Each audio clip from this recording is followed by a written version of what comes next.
ulcerative colitis. So, ulcerative colitis is a peculiar form of IBD or inflammatory bowel disease. It predominantly affects your large intestine.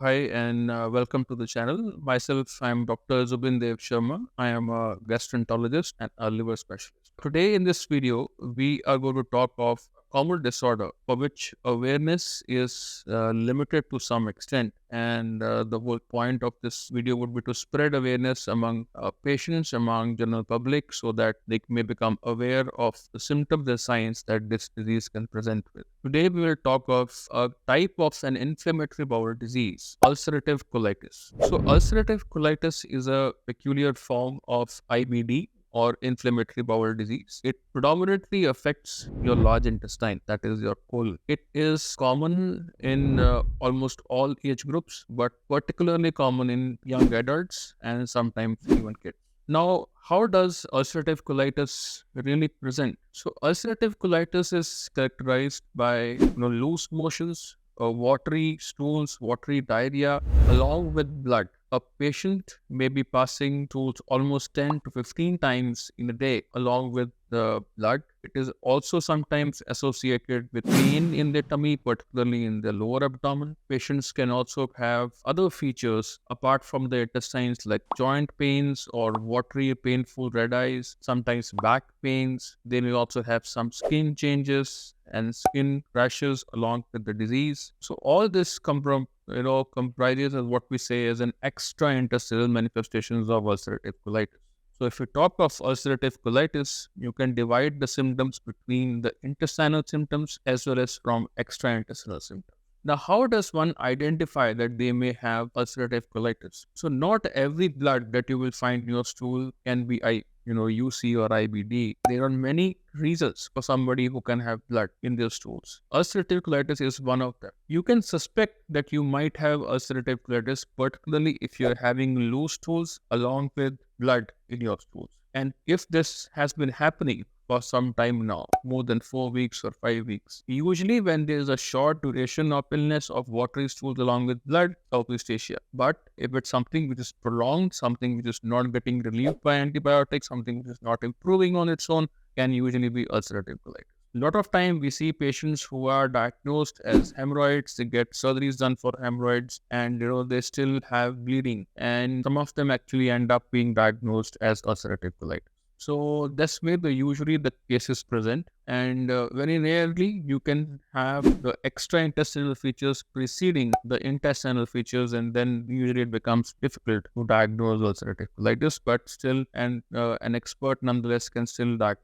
Once you are suspected to have ulcerative colitis, how do you confirm it? How do you diagnose it? So the single most important test to pick up ulcerative colitis is by doing a sigmoidoscopy or a colonoscopy. What does this mean? This means that we're going to pass a thin camera in the form of a tube via the anal canal and try to see inside that what is going wrong in the large intestine or colon. And what do we expect when we do colonoscopy? We usually will see ulcerations in the mucosa, in the lining of the large intestine, along with some blood. We usually take biopsies from those sites, and those biopsies are sent for examination, and that's how we confirm a diagnosis of ulcerative colitis. Once you have confirmed a diagnosis of ulcerative colitis, what other tests would I be requiring? The other test usually comprises of things like some blood test, inflammatory markers like CRP and ESR, maybe a chest X-ray also to go along with it. Rarely, we may also ask for a CT scan of the abdomen along with other tests. And once we have done this test, we usually align the treatment. Now, what are the important things that a patient should know before starting the treatment for ulcerative colitis? The most important thing that a patient should be understanding is that it's not a one-time or a time-limited treatment. There are targets in UC where we have to achieve. Ulcerative colitis is almost a lifelong or a chronic illness. It has to be managed like you manage things like diabetes or hypertension or heart problems. Similarly, ulcerative colitis needs to be managed for a long term. In the beginning, when the disease is severe, you try to bring it down under control, and then with the help of medication, you try to keep the disease under control. So it's a long-term management solutions that you need to have if you are diagnosed with ulcerative colitis. And that is where you need some hand-holding with the help of an expert who is well versed with how to manage patients with IBD and particularly ulcerative colitis, how to tweak the medications when they are necessary. Various kinds of medications that are now available. Things they begin with some simple medications depending on